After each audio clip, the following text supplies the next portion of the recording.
Pessoal, conseguiram dar uma pausa para entre os vídeos? Estão conseguindo acompanhar? Não estão? Depois vocês entrem no chat e me dão esse feedback também, até para poder melhorar para a prática 4, né? Bem, agora eu tô mais calmo, tô mais tranquilo. Eu tava nervoso no primeiro vídeo, vocês devem perceber. Então, até se eu falei alguma besteira, vocês me perdoem, né? E qualquer coisa eu corrijo. Agora tô mais tranquilo, acho que vai fluir um pouco melhor. Mas qualquer dúvida, só ir anotando, tá bom? Agora vamos para a parte de caule, tá? Falar de morfologia e de adaptação de caule. Então, primeiro assim, o que é um caule, né? O caule, ele é um órgão que ele tem partes, né? E ele é constituído por gema apical, gemas axilares, nós e entrenós. Lembrando que a gema apical, a gente tem gema apical de caule e tem gema apical de raiz. Gema apical do caule cresce para cima e gema apical de raiz que vai crescer para baixo. E todas elas têm crescimento indeterminado, ou seja, vai crescendo sempre. Então a planta está sempre adicionando novos tecidos, tá bom? As gemas axilares são as gemas que vão dar origem aos ramos laterais, né? Então, o galho vai dar origem a algumas flores, né? Então, a gente tem essas gemas axilares, que ficam geralmente nos nós, tá? Então, o nó é a região onde a gente vai ter esse posicionamento de gemas, inserção de folhas, né? Inserção de, dos ramos, né? Dos galhos, tá? E a região entre um nó e outro se chama entrenó, tá bom? Então aqui na imagem a gente consegue observar direitinho, né? O que é um nó, um entrenó, as gemas laterais e as gemas axilares, tá? E aí você tem sacripanta que vai me dizer assim: Anderson, ainda não consegui ver o que é um nó. Quem não conseguir ver um nó, sugiro, pegue uma cana, pegue um bambu, né? Aí vamos fazer esse exercício junto com vocês. Aqui nós temos um bambu. Vamos marcar os nós, ó. Nó, nó, nó, nó, nó, nó, nó, nó, nó, nó, nó, nó, nó, nó, nó. Tá vendo que é uma região mais espessas e que marcam o caule? Nó, nó, nó, nó. Nó, nó, nó, nó, nó e nó. E aí, onde estão os entrenós? Regiões entre os nós. Então, ó, nó, entrenó. Nó, entrenó. Nó, entrenó. De novo, nó, entrenó. Nó, entrenó. Nó, entrenó. Então, a região entre os nós ficam os entrenós, certo? É bem fácil, né? De ver isso principalmente em cana em bambu. Então a gente começa do mais fácil para depois a gente conseguir ver em plantas mais difíceis, os nós e os entrenós. Não consegui ver as gemas axiais, tá? As gemas axiais são aquelas regiões meristematicas que vão dar origem os outros tecidos. Lembrando, protoderme, meristema fundamental e procâmbio. Aí também a gente vai ter aqui, ó, um meristema axial bem no topo da planta, ó, tá vendo? Que vai dar origem aos novos raminhos, ó. Aqui, gema axial, gema terminal, né? Gema apical. Gema apical, gema apical, gema apical, gema apical, gema apical, gema apical. Todos eles aqui na face superior do caule, na parte terminal do caule, tá bom? E as gemas laterais? Tá vendo aqui, ó? Já aqui eu já consigo ver, ó, nó. Ó, vou marcar o nó e o entrenó. Nó, nó, entrenó. E olha a minha gema lateral saindo aqui, ó, dando origem a novas folhas, ramos, etc. Tá bom? Mesma coisa nas outras, a gente vai ter os nós, os entrenós e as geminhas. Tá bom? Então aqui, ó, uma gema lateral, outra gema lateral, ó, entre o nó e o entrenó. tá? Aqui, ó, num nó, saindo as gemas laterais. E aqui, ó, gemas laterais nos nós, tá bom? Não é nada difícil também não da gente ver as gemas laterais. Aí, eu quero que vocês primeiro olhem para a imagem de um repolho cortado, né? E vocês me digam onde estão as gemas apicais, terminais, e onde estão as gemas laterais. Conseguiram ver? Bem fácil. Na seta vermelha, eu tenho as gemas apicais, aqui, ó. E nas gemas azul, nas setas azul, eu tenho as gemas laterais, tá bom? Então, até num repolho, a gente tem também essa parte do caule, porque essa estrutura aqui nada mais é que o caule, tá bom? E aqui as inserções dos ramos e as folhas, todas em volta, tá? Bem bacana, né? Aí, nós temos um outro tipo de gema que não é muito explorado, mas eu acho importante trazer para vocês porque acaba trazendo confusão, porque a gente vê as gemas terminais, né, os apicais, as gemas laterais, né? E existe outras regiões que vão dar origem a outros tipos de tecidos e que não estão nesses pedaços, né? Que são as gemas adventícias, né? São gemas que se formam em outra região da planta, que não as regiões apicais nem as axilares, né? Mas elas podem crescer na base ou ao longo de troncos, sobre nervuras de folha, sobre margem de folha, e algumas crescem até mesmo sobre raízes, né?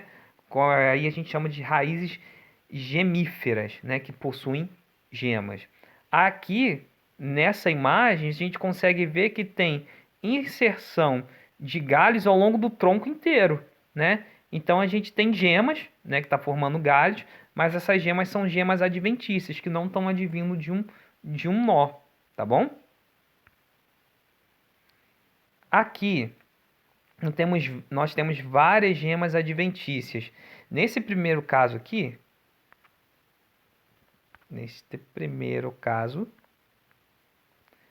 nós temos um bougainville, tá? E aí a gente começa a ver que existem galhos crescendo no meio do tronco, né? Não saindo do nó. Isso é de uma gema adventícia, tá bom? Isso é bem comum. Às vezes a gente encontra em mata ou até mesmo na rua, tudo, uma árvore que tombou. E aí quando você começa a ver galhos saindo do tronco, né? Dessa árvore tombada. Nada mais é que uma gema adventícia. Nessa primeira imagem aqui, deixa eu marcar. A gente começa a ver no meio da folha crescimento de umas novas plantas. Então, nada mais é que gema adventícia no meio das nervuras. Nessa imagem daqui, ó, isso aqui é um sagu, é uma gimnosperma. Novas plantinhas crescendo, ó, no tronco, gemas adventícias. E aqui, quem gosta de suculenta já deve ter visto essa crassulácea, né? Muito comum em jardim ter gemas adventícias nas folhas, né? Então, cada geminha dessa aqui vai dar uma origem a uma nova planta. É um tipo de reprodução assexuada que se alastra, crescimento muito rápido. E aí, a gente entra na página, falando da prática que está lá na apostila de vocês, na página 117, a prática 3, né? Que a gente vai falar de morfologia externa do caule. E aí ele pede para categorizar vários tipos de caule. Então, ó, caule aéreo são caules que têm crescimento para cima da terra, né? Erguido, que são eretos, né? Do tipo colmo, né? Oco e do tipo colmo cheio, né? O tipo colmo é o tipo de caule que a gente tem nó e entrenó bem marcado, tá? Bambu é um tipo de colmo, cana-de-açúcar é outro tipo de colmo. Diferença entre eles: o bambu, o colmo é vazio, né? Passagem de ar ali, né? E na cana, opa, deixa eu voltar. E na cana, o colmo é cheio, tá? Cheio de substâncias de reserva. Aqui, na prática, no nosso trabalho de campo, a gente ia ver bastante cacto, o piloso cereus, né? Que é um caule aéreo erguido do tipo cladódio, né? O que seria isso? É um cacto, é um caule que tem parênquima aquífero muito bem desenvolvido, né? Adaptado para sobreviver em ambientes extremos de seca. E aí, com isso, por exemplo, um cacto a gente não vê folhas, né? Ele até na sua ontogenia a gente consegue ver da onde surgem folhas, tá? Mas você não vê uma folhagem. Então, onde que faz fotossíntese? Faz nesse caule, né? Então, é um caule adaptado para fazer fotossíntese e armazenamento de água. Caule aéreo erguido, então caule aéreo para cima da terra, erguido, tá em pé, do tipo haste. É um caule das palmeiras, né? Da família das arecáceas, tá? É um caule onde a gente tem a inserção das gemas laterais, né, que dão origem às folhas, muito bem marcado, né? Então, quem nunca pegou e não olhou uma uma palmeira imperial, né? Tenha curiosidade, ou qualquer tipo de palmeira, dê uma olhada que a gente vê no caule as marcas, né, as cicatrizes das gemas laterais que deram origem às folhas, né? Caule aéreo do tipo estolão. Então, caule aéreo, acima da terra, rasteiro, então é um caule que fica rastejando, ele fica sobre a terra, do tipo estolão. É muito comum em morango, né? Em morango, então você tem o caule, aí dá uma geminha, aí cresce raiz, folhas. Aí esse caule continua crescendo, brota outra gema encosta, né? No chão e vai dar origem raiz ou mais uma outra folhagem. É bem bonito. Na restinga também a gente ia conseguir ver bastante desse tipo de caule do tipo estolão, né? Tem raízes fasciculadas bem profundas que ajudam na restinga.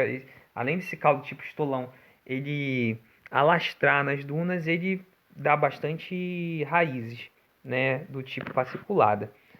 E aí, o outro tipo de caule é caule aéreo erguido do tipo trepador, né? São caules volúveis, né? Tipo das parreiras de uva, do maracujá, são caule das trepadeiras. E se vocês observarem nessa primeira imagem aqui, a gente tem uma adaptação do caule que se chama galvinhas caulinares, que são aquelas molinhas. O que são essas molinhas? Essas molinhas elas têm tigmotopismo, então ela cresce de acordo com o toque e ajudam a planta a se sustentar, tá bom? É bem legal essa estrutura. E aí, agora a gente vai falar. E aí. Depois de falar, nossa, quanto e aí antes? Sempre maneira no e aí e no né? Mas enfim. Os caules subterrâneos. Temos alguns tipos de caules subterrâneos. Um muito comum, né, principalmente nas plantas que eu trabalho, na restinga a gente encontra bastante, é o caule do tipo de rizoma, né? O rizoma são caules subterrâneos que, que ficam por debaixo da terra. Bananeira tem um caule rizomatoso, ou seja, o que a gente vê da bananeira, aquilo é um pseudo caule, aquela parte verde. Na verdade, aquilo é folha, tá bom? Então, se a gente quiser ver o caule da bananeira, a gente tem que desenterrar. E aí, qual o problema da gente plantar bananeira em encosta? Vocês imaginem um caule grande, subterrâneo, que vai fazendo várias galerias. Quando começar a chover, essas galerias que acabam não sendo tão profundas, não tão profundas assim, vai ajudar a percolar a água. E essa água percolando vai fazer com que a água penetre por camadas mais profundas. Choveu, desbarrancou. E quem viaja para a serra, vê região de encosta, percebe que o povo tem uma tara em plantar bananeira em encosta, né? Depois se pergunta por que está desmoronando tudo, né? Um outro tipo de caule que a gente tem subterrâneo é o caule do tipo bulbo tunicado, que é o caule das cebolas, né? Quando a gente olha uma cebola, a gente vê que ela tem um pratinho, uma região mais dura, né? Essa região é o caule. E o que a gente tem por cima são o que a gente come, que é a cebola em si, são folhas suculentas que formam esse bulbo, né, em forma de túnica. E o outro caule que a gente tem é o do tipo subterrâneo tubérculo, né? Quem não gosta de, de uma batata, né? A batata é um caule subterrâneo do tipo tubérculo que armazena muito amido. É um caule adaptado para reserva de nutrientes. E aí vamos para a questão da anatomia, tá? Eu também, da mesma forma que as raízes, eu dei preferência por colocar imagens que tenha o nome das estruturas, tá? Então, um caule de uma abóbora, que é um caule de crescimento primário. De fora para dentro, a gente consegue ver epiderme, a gente tem um parênquima bem desenvolvido, tudo isso aqui é parênquima fundamental, parênquima de preenchimento. O mais importante aqui que eu quero que vocês observem é a disposição do xilema. Então aqui é xilema e a gente tem floema nas duas faces, ó, do xilema, ó. Floema, floema. Deixa eu apagar aqui um pouco que está bagunçado, né? É o que a gente chama de floema feixe bicolateral né? Porque a gente tem esse floema nas duas faces, né? Tem uns dois sorrisos aí, parece um sorrisão, né? E aqui é o que a gente chama essa parte oca, essa parte interna da abóbora, é o que a gente chama de caule fistulado, é oco, né? A gente corta, assim como a mamona, assim como o bambu, assim como a abóbora tem essa fístula. Conseguiram enxergar epiderme, parênquima, xilema e floema? Bem tranquilo, né? E aí a gente já parte para a anatomia de um caule de estrutura secundária, né? Vou começar aqui de dentro para fora, tá? Aqui nós temos a medula, que é o parênquima de preenchimento desse caule, ó. Tudo isso aqui é medula. Essas células de maior calibre, estão vendo, ó, bem bonitas?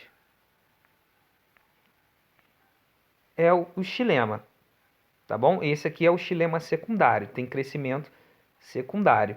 Em volta dele nós temos parênquima, né? Nós temos o raio. Aqui, ó, tá vendo umas listas aqui? Temos o raio aqui desse xilema, tudo. Temos fibras, então é muito rico em esclerênquima. Então temos várias peculiaridades desse xilema secundário. É bem bonito. E aí nós temos o câmbio vascular, que vai estar dando origem a esse xilema secundário e o floema secundário, que está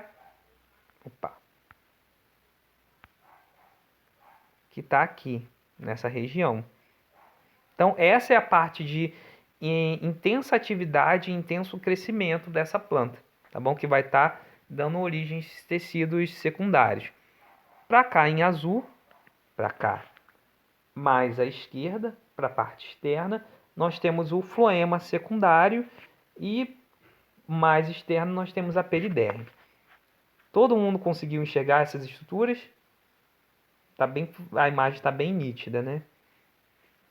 E da mesma forma que as raízes possuem diferenças de uma raiz monocotiledônea para uma raiz dicotiledônea, o caule também vai apresentar diferenças, tá? Então vou fazer igual quando eu fiz para as raízes, ó, vou botar um traço aqui.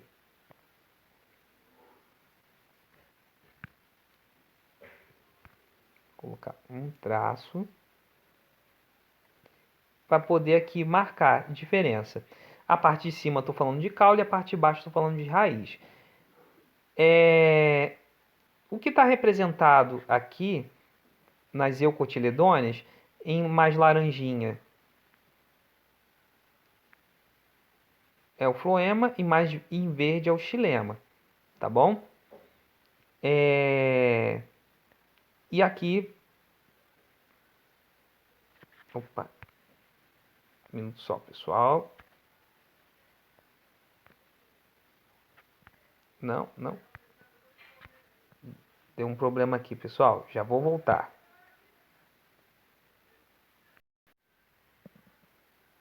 Pessoal, aqui deu um problema aqui no celular, já voltei. Então, ali nas eucotiledôneas mais laranjinha, nós temos o floema, mais verdinho o xilema, né? Então, mais externo o floema e mais interno o xilema. Mas o que eu quero que vocês reparem, mais importante saber onde está o xilema e o floema, é a disposição desses feixes vasculares. Nas eucotiledôneas, eles estão em forma de anel, né? Você vê que eles estão aqui num círculo. E nas monocotiledôneas eles estão espalhados no eles estão espalhados no caule. Aí, espalhado pelo caule, os feixes vasculares, nós temos uma monocotiledônea. Então aqui, ó, reparem como nessa imagem nós temos vários feixes vasculares dispostos pelo caule. E aqui, num corte de uma eucotiledônea, reparem que os feixes vasculares estão dispostos em forma de anel.